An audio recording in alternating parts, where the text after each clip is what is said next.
Today we're going to go over the differences between the Cybex E-Gazelle and the regular Gazelle, where, though it may seem from a cursory glance that the E-Gazelle's powered functions are all upside for a higher price, $1,100 versus $800, this is not necessarily the case in my opinion, as there are factors that come along with those E-functions that are worth considering when choosing between these two models. With the first being that the motor elements increase both the weight of the E-Gazelle, which clocks in at 14.7 kilos versus 12.9 with the basic Gazelle, as well as size, where the E-Gazelle is both a little wider and longer by a couple of centimeters. These are not huge differences, of course, but I'd note that the basic Gazelle is already a little heavier than a lot of competing tandem models on the wider market, and the weight difference in particular then may be relevant depending on how much you'll need to fold and lift these strollers to get them in and out of the trunk, for example, or carry them upstairs.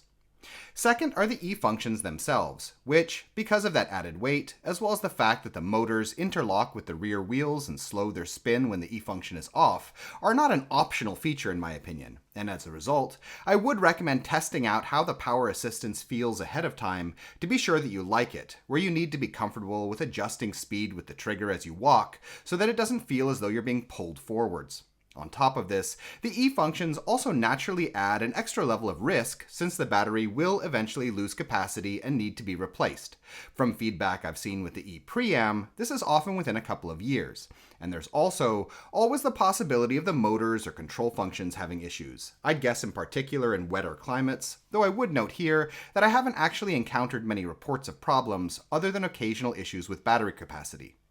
So which one of these should you get then? Purely between these two models, I'd say that the E-Gazelle is more of a specialist piece of gear, being relevant mostly if you're buying the model specifically to deal with the weight of two children, which, due to lots of hills where you live, or just being of slighter build, may otherwise be a struggle, while the regular Gazelle, by contrast, is a bit more versatile as a result of its lighter weight.